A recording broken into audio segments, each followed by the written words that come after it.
এই মুহূর্তে জরুরি দরকার। তার আগে হান্নান মাসুদের একটি পোস্ট দিয়ে আলোচনায় আসতে চাই। হান্নান মাসুদ তার ভেরিফাইড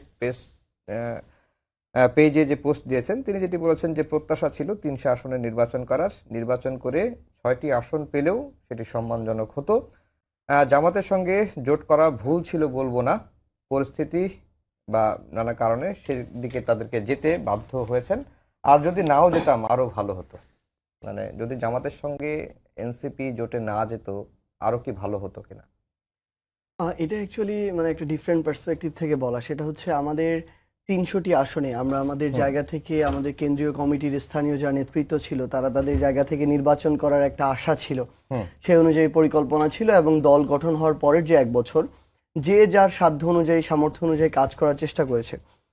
পরবর্তীতে আমরা কিন্তু প্রথম ধাপে ১২৫টি আসনে আমরা আমাদের মনোনয়ন প্রত্যাশী যারা ছিল তাদেরকে আমরা ফিক্সড করেছিলাম যে এই ১২৫টি আসনে এই মানুষগুলো ইলেকশন করবে। তারা তাদের জায়গা থেকে কাজও করেছে, কিন্তু সবশেষ সময় এসে আমাদের কাছে মনে হয়েছে যে দীর্ঘমেয়াদী একটা বৃহৎ স্বার্থকে সামনে রেখে আমরা আমাদের জায়গা থেকে নির্বাচনী জোটে অংশগ্রহণ করেছি। ১১ দলীয় যে নির্বাচনী জোট, সেখানে আমাদের ৩০ জন নির্বাচন করেছে।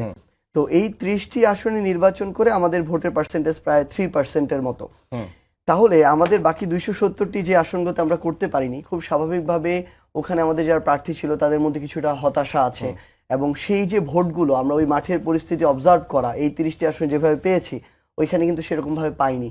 এবং সামগ্রিকভাবে সাংগঠনিক অবস্থা এই ৩০টি আসন যতটুকু এগিয়ে গিয়েছে ওই ২৭০টি আসনে পেছানো। হয়তো এই বিষয়গুলোকে চিন্তা করে হান্নান মাসুদ এই কথাটি বলেছিল, কিন্তু আমরা আমাদের জায়গা থেকে এটি মনে করি যে আমরা সবাই একসাথে মিলে এই সিদ্ধান্তটি নিয়েছিলাম যে আমরা নির্বাচনী জোটেই যাচ্ছি। কারণ দিন শেষে আসলে কি মাঠের বাস্তবতা হলো মানুষ তাদের জায়গা থেকে তাদের এটা যেমন ঠিক যে তারা দেখে যে কোন দলটাকে তাদের ভোটটা দেওয়া উচিত, তারা তাদের আকাঙ্ক্ষাটাকে ধারণ করে সে অনুযায়ী কাজ করে। আবার এইটাও ঠিক মানুষ তাদের ভোট কিন্তু নষ্ট করতে চায় না। মানুষ তাদের জায়গা থেকে যে দুইটি দলের চান্স সবচেয়ে বেশি থাকবে তার মধ্যে একটা জায়গায় তারা ভোটটা দিতে চাইবে এবং ওই দুইটার মধ্যে যেটা ভালো তাদেরকে নির্বাচিত করে আনার চেষ্টা করবে। এবং দিন শেষে যে কোনো একটা এরকম বড় নির্বাচনে দুইটা পক্ষের মধ্যে ভালো একটা ফাইট হয়, নির্বাচন হয়। তো সেই জায়গা থেকে আমাদের মনে হয়েছে একদিকে যেমন বিএনপি এবং তাদের সমমনা দলের জোট, আরেকদিকে আমরা ১১ দলীয় জোট ঐক্যবদ্ধ হয়েছি এবং সামগ্রিকভাবে একটা দলের বয়স ১ বছর এখনো হয়নি, সেই দল থেকে ৬ জন এবার সংসদে যাচ্ছে। আমরা মনে করি এটা ১ বছর না হতে একটা দলের জন্য অনেক বড় প্রাপ্তি এবং এই শুরুটা দিন শেষে আমরা অবশ্যই ভালো মনে করব এবং এটাকে সামনে রেখে এর পরের বার যেন আমরা এককভাবে আরো বড়ভাবে ফাইট দিয়ে আরো বেশি সংখ্যক মানুষ আমাদের সংসদে যেতে পারে, সেটাই আমাদের লক্ষ্য থাকবে। জি, মাসুদ কামাল ভাই, যেটি সাজিদ সালাম বললেন যে এই দলের বয়স আসলে তো ১ বছর হয় নাই, ২৮ ফেব্রুয়ারি সম্ভবত ১ বছর হবে এবং ১ বছর সময়ের মধ্যে একটা জোটে গিয়ে ৩০টি আসনে নির্বাচন করার মধ্যে ৬টি আসনে জয়ী হওয়া। যদিও সাজিদ সালাম বললেন যে ৩০০ আসনে নির্বাচন করতে পারলে ওই ২৭০টি আসনের সাংগঠনিক ভিত্তিটা আরেকটু বা টোটাল ভোট আরো বাড়তো, 3% এর জায়গায় হয়তো 10% হতে পারতো, আরো বৃদ্ধি পেত। আপনার কাছে কি মনে হয়? না, এটা তো ওনাদের একটা রাজনৈতিক সিদ্ধান্ত, তাই না? রাজনৈতিকভাবে সিদ্ধান্ত নিয়ে তারা এটা ঝুঁকি ছিল, সম্ভাবনা ছিল, তারা ঝুঁকিটাও ফিল করেছে, সম্ভাবনাটাও তারা দেখেছে।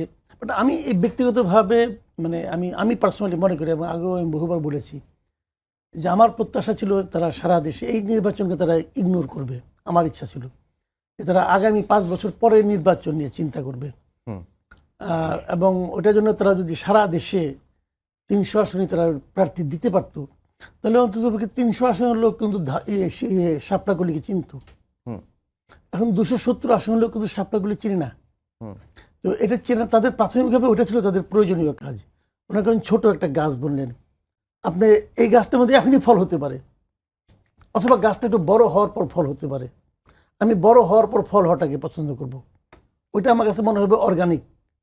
আর আপনি এমনি এটাকে এখনই ফল ফলাইতে পারেন, কিন্তু ওই ফল কিন্তু খাইতেও খুব একটা স্বাদ হয় না, ওই ফল দিয়ে ওই গাছের আপনার গুরুত্ব মাপতে পারবেন না। ৬ জন তারা পেয়েছেন। এটা এখন হয়তো এনসিপি ৬ জনের দল হলো, কিন্তু তখন এনসিপি কিন্তু সারা দেশের দল হতো। এত দ্রুত প্রত্যাশার দরকারও ছিল না। এনসিপির জন্য প্রথম দিকে কিছু ভুল হয়ে গেছে। আমি যদি এনসিপিকে বিশ্লেষণ করি, আমি এনসিপিকে নিয়ে খুবই আশাবাদী ছিলাম একটা কারণে, যে আমরা আওয়ামী লীগ বিএনপি দেখতে দেখতে না টায়ার্ড হয়ে গেছিলাম, হুম যে আর কত আওয়ামী লীগ বিএনপি জামাত, আওয়ামী লীগ বিএনপি দেখতেছি তো ভাই অনেক বছর ধরে। জামাতকে অতটা দেখা হয় নাই, বাট আওয়ামী লীগ বিএনপি অনেকবার দেখা হয়ে গেছে আমাদের। তো আমরা একটা নতুন ধারার দল, আমি নিজে পার্সোনালি প্রত্যাশা করছিলাম যে নাকি নতুন কিছু চিন্তা নিয়ে আসবে, বাট এনসিপি আনফর্চুনেটলি শুরু থেকে নতুন কোনো চিন্তার প্রকাশ ঘটাতে পারে নাই, একদম শুরু থেকেই পারে নাই। যদি পারতো তাহলে খুব ভালো হতো। এবং পাড়ার ইয়াংদের মধ্যে একটা সুবিধা কি, তারা কিন্তু যে কোনো নতুন কিছু ধরতে পারে, নতুন কিছু এটা গ্রহণ করতে পারে, এটা ইয়াংরা পারে, বয়স্করা পায় না। যেমন ধরেন আমি বয়স হয়ে গেছে, আমাকে আপনি দেন, আমি একদিন ধরে যা করছি তার বাইরে আমি যাইতেই পারবো না, আমার কাছে মনে হবে না জানি কি ক্ষতি হয়ে যাবে, কিন্তু এটা ইয়াংরা পারবে।